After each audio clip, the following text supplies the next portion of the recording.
Assalamualaikum students, I hope you are doing well. Today we are going to discuss about sentence structure. तो हम सब जानते हैं कि किसी भी सेंटेंस को कंप्लीट करने के लिए उसमें एक सेंस डालने के लिए जो मेन चीज़ें हैं वो हमारी होती हैं एक सब्जेक्ट, एक वर्ब, ठीक है। यानी किसी भी सेंटेंस में एक सब्जेक्ट और एक वर्ब का होना बहुत ही ज़रूरी है। इसके अलावा एक थर्ड एलिमेंट है जो कि हो भी सकता है और जो कि ना हो, उसके बगैर भी हमारा सेंटेंस जो है वो कंप्लीट ही कंसीडर होता है। And the third one is object. So इस वीडियो में हम स्पेसिफिकली बात करेंगे कि किसी भी सेंटेंस में ऑब्जेक्ट जो हैं वो किस किस तरह के हो सकते हैं।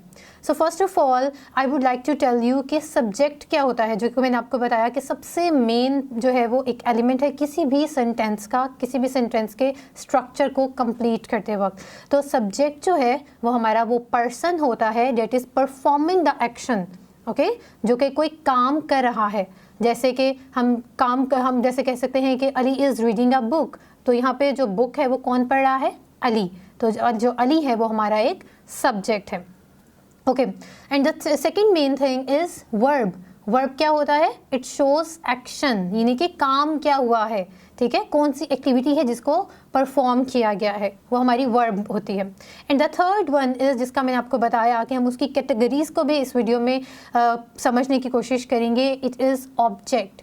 ऑब्जेक्ट जो है वो दो तरह के होते हैं। First one is direct object and second one is indirect object. अब हमारे जो सेंटेंसेस होते हैं उसमें डायरेक्ट ऑब्जेक्ट जो है उसका होना ज़्यादा ज़रूरी होता है as compare to indirect object. यानी कि अगर हम अपने किसी भी सेंटेंस में से डायरेक्ट ऑब्जेक्ट को निकाल दें तो वो सेंटेंस जो है उसकी सेंस बनना मुश्किल हो जाएगा, लेकिन अगर हम इनडायरेक्ट ऑब्जेक्ट को निकाल दें तो तब भी वो एक सेंसिबल, एक मीनिंगफुल सेंटेंस रहेगा। सो बेसिकली इन दोनों में डिफरेंस क्या है? डायरेक्ट और इनडायरेक्ट ऑब्जेक्ट जो है वो होते क्या हैं? डायरेक्ट ऑब्जेक्ट जो है, इसके नाम से हमें पता चल रहा है कि ऐसा ऑब्जेक्ट जो कि डायरेक्टली एक्शन को रिसीव कर रहा है, ठीक है। डायरेक्ट के नाम से हमें पता चल रहा है जो कि डायरेक्टली रिसीव कर रहा है, जिसके ऊपर पहले एक्शन जो है वो परफॉर्म किया जा रहा है, वो हमारा डायरेक्ट ऑब्जेक्ट होता है। और इनडायरेक्ट ऑब्जेक्ट हमारा एक ऐसा ऑब्जेक्ट होता है जिसके लिए वो एक्शन परफॉर्म किया गया है, ठीक है।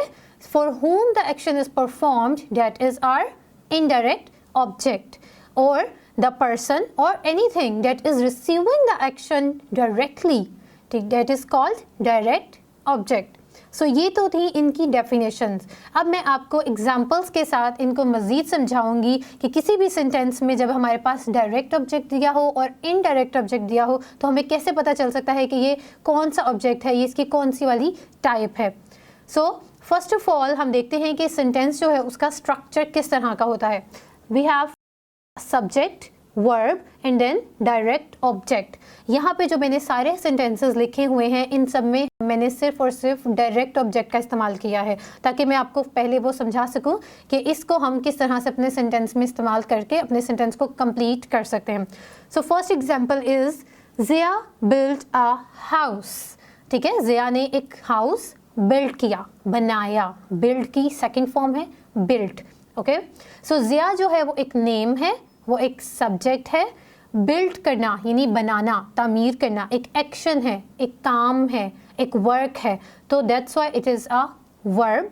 और इसमें जो मेन हमारा टॉपिक है वो है ऑब्जेक्ट।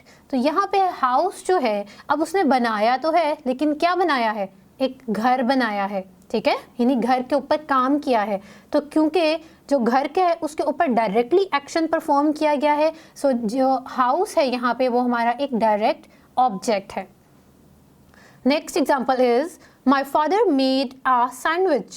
अब जो माय फादर है वो काम परफॉर्म कर रहे हैं फादर, तो जो काम परफॉर्म करने वाला होता है मैंने आपको बताया वो हमारा सब्जेक्ट होता है। और मेड का मतलब क्या होता है? ये मेक की सेकंड फॉर्म है और यहाँ पे मेड का मतलब क्या होता है? उन्होंने बनाया। तो बनाना क्या होता है? कोई काम करना, कुछ बनाना, वो एक एक्शन होता है, ठीक है, एक एक्टिविटी होती है जिसको हम परफॉर्म करते हैं, तो एक्शन इज़ अ वर्ब। और हम उसके बाद हमारे पास आता है जिसके ऊपर एक्शन किया गया है। अब जाहिर बात है अगर मैं कहूँ कि माय फादर मेड, तो क्या ये सेंटेंस कंप्लीट होगा? मेरे फादर ने बनाया। क्या बनाया? ये तो हमें पता ही नहीं चल रहा कि क्या बनाया। तो अगर मैंने यहाँ पे लगा दिया अ सैंडविच, तो यहाँ पे हमने उसको कंप्लीट कर दिया एक डायरेक्ट ऑब्जेक्ट से। डायरेक्ट ऑब्जेक्ट क्यों कह रही हूँ? क्योंकि सैंडविच जो है उस पर डायरेक्टली काम हो रहा है, वो डायरेक्टली एक्शन को रिसीव कर रहा है। Next example is Raza drew a picture. यहाँ पे भी ये भी एक पास्ट टेंस में दिया हुआ है ये वाला सेंटेंस भी। रज़ा जो है वो क्योंकि काम कर रहा है वो सब्जेक्ट है। ड्रू जो होती है वो ड्रॉ की सेकंड फॉर्म होती है, ठीक है, और ड्रॉ का मतलब होता है बनाना, कुछ भी ड्राइंग करना, कुछ भी बनाना। तो पिक्चर जो है वो हमारा एक डायरेक्ट ऑब्जेक्ट है, क्योंकि क्या चीज़ ड्रॉ हो रही है? पिक्चर। तो पिक्चर पे काम किया जा रहा है, डायरेक्टली काम किया जा रहा है। कर कौन रहा है? रज़ा।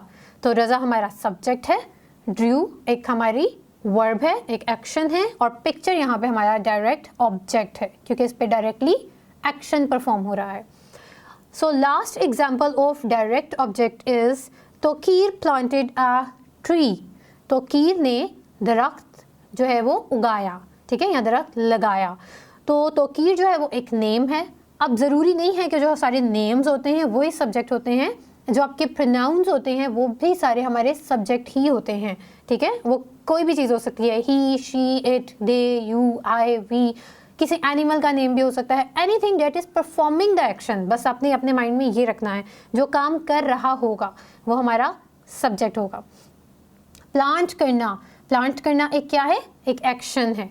So this is a verb. और प्लांट क्या चीज़ की जा रही है? ये एक ट्री प्लांट किया जा रहा है, तो ट्री हमारा ऑब्जेक्ट है जिसके ऊपर हम काम कर रहे हैं। अच्छा, अगर हम यहाँ पे ट्री जो है उसको निकालें तो तोकीर प्लांटेड क्या प्लांटेड, उन्होंने क्या प्लांट किया, क्या हमें पता चल रहा है? क्या ये एक सेंस बना रहा है? तो ये सेंटेंस हम कह तो सकते हैं कि कंप्लीट है, लेकिन ये एक मीनिंगफुल जो है वो सेंटेंस कंसीडर नहीं होगा। That's why direct object is very very important to complete a sentence, to make it meaningful. So I hope आपको डायरेक्ट ऑब्जेक्ट जो है उसकी समझ आई होगी। Next further we are going to move indirect object के। इनडायरेक्ट जो है ऑब्जेक्ट हैं वो क्या होते हैं और उनको हम किस तरह से इस्तेमाल करके अपने सेंटेंस को मोर मीनिंगफुल बना सकते हैं, मज़ीद कंप्लीट कर सकते हैं। सो अगर हम इनडायरेक्ट ऑब्जेक्ट जो है उसके स्ट्रक्चर की बात करें तो उसमें भी सबसे पहले हमारे पास सब्जेक्ट होता है, हमारे पास वर्ब होता है, इनडायरेक्ट ऑब्जेक्ट आता है, और एंड में हमारे पास डायरेक्ट ऑब्जेक्ट जो है वो भी आता है। अब मैंने आपको ऑलरेडी बताया कि जो इनडायरेक्ट ऑब्जेक्ट है वो होना ज़रूरी नहीं है, उसके बगैर भी हमारा सेंटेंस कंप्लीट हो सकता है। सो हम अपने ये सेंटेंसेस जो है इनको देखते हैं कि इनडायरेक्ट ऑब्जेक्ट यहाँ पे किस तरह से इस्तेमाल किया जा रहा है। So first one is my father gave me an old watch. ठीक है, मेरे फादर ने मुझे एक पुरानी घड़ी दी। अब यहाँ पे अगर हम देखें तो जो मुझे दी तो मुझ पे काम हो रहा है, ये एक ऑब्जेक्ट है, और ओल्ड वॉच ये भी एक ऑब्जेक्ट है, क्योंकि घड़ी दी ना, घड़ी को अगर हम निकाल दें तो मुझे दिया, क्या दिया, वो तो सेंस नहीं बनाएगा। तो ये दोनों हमारे पास ऑब्जेक्ट है।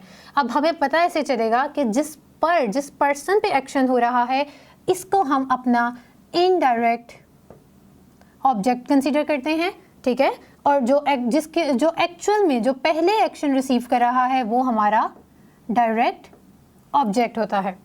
अच्छा, इसकी दूसरी पहचान ये है कि अगर हम अपने सेंटेंस में से इनडायरेक्ट ऑब्जेक्ट को निकाल भी दें तब भी हमारा सेंटेंस कंप्लीट ही रहता है, वो एक सेंस देता है। जैसा कि अगर मैं कहूँ कि my father gave an old watch, ठीक है, लेकिन अगर मैं ये कहूँ कि माय फादर गेव मी, मैं अपने डायरेक्ट ऑब्जेक्ट को निकाल दूँ और ख़ाली इनडायरेक्ट ऑब्जेक्ट को रहने दूँ तो बनेगा my father gave me.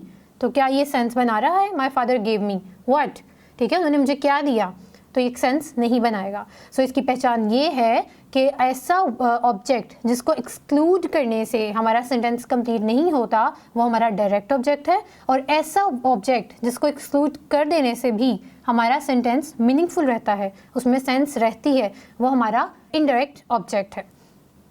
So second example is, इसको हम मज़ीद एग्जाम्पल से समझते हैं कि डायरेक्ट और इनडायरेक्ट ऑब्जेक्ट जो हैं वो क्या होते हैं। So mother told the children an old story. अब मदर जो है वो परफॉर्म कर रही है एक्शन, तो मदर क्या है? एक सब्जेक्ट है। टोल्ड, टेल की सेकंड फॉर्म है, उन्होंने एक स्टोरी बताई। टोल्ड हमें यहाँ पे बता रहा है कि ये पास्ट में एक्शन परफॉर्म हुआ है, तो टोल्ड जो है ये एक एक्शन है, एक काम है, तो ये एक वर्ब हम इसको कंसीडर करेंगे। अब आता है हमारा मेन जो पॉइंट है वो है डायरेक्ट और इनडायरेक्ट ऑब्जेक्ट। तो यहाँ पे अगर हम देखें तो उन्होंने स्टोरी बताई, किसको बताई? चिल्ड्रन को बताई। और क्या बताई? स्टोरी बताई। तो ये दोनों चीज़ें इंपॉर्टेंट हैं, ये दोनों चीज़ें हमारे ऑब्जेक्ट्स हैं, इन पे काम हो रहा है डायरेक्टली या फिर इनडायरेक्टली। अब अगर हम देखें तो जो चिल्ड्रन है, क्योंकि वो पर्सन है, उस पर काम हो रहा है, तो ये हमारे इनडायरेक्ट ऑब्जेक्ट हैं, ठीक है। और ओल्ड स्टोरी, इस पे हमारा डायरेक्टली काम हो रहा है क्योंकि स्टोरी ही बताई है ना। अगर हम स्टोरी निकाल देंगे तो चिल्ड्रन को उन्होंने क्या बताया, वो सेंस नहीं बनाएगा। सो जो ओल्ड स्टोरी है ये हमारा डायरेक्ट ऑब्जेक्ट है।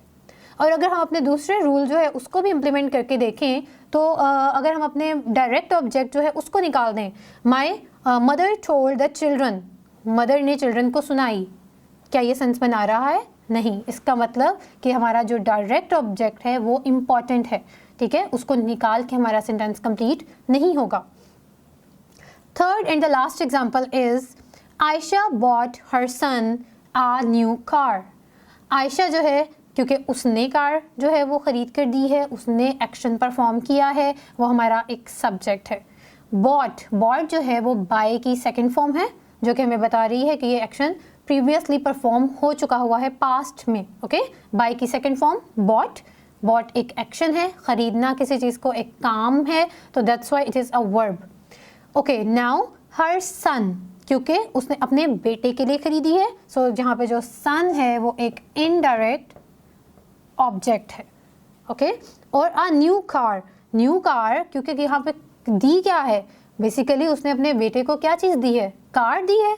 तो क्योंकि कार जो है उस पे एक्शन डायरेक्टली परफॉर्म हो रहा है, ये हमारा जो है वो डायरेक्ट ऑब्जेक्ट है। चलें, अब हमारा जो रूल नंबर 2 है जिसको हमने बाकी सब सेंटेंसेस पे इम्प्लीमेंट करके देखा है, हम इस पे भी करके देख लेते हैं। आयशा बॉट आ न्यू कार, ठीक है, इसमें मैंने डायरेक्ट ऑब्जेक्ट को रहने दिया है और इनडायरेक्ट ऑब्जेक्ट को एक्सक्लूड कर दिया है। तो क्या ये एक मीनिंग में दे रहा है? ऑफ कोर्स ये एक मीनिंग दे रहा है। Ayesha bought a new car, Ayesha ने एक नई कार खरीदी।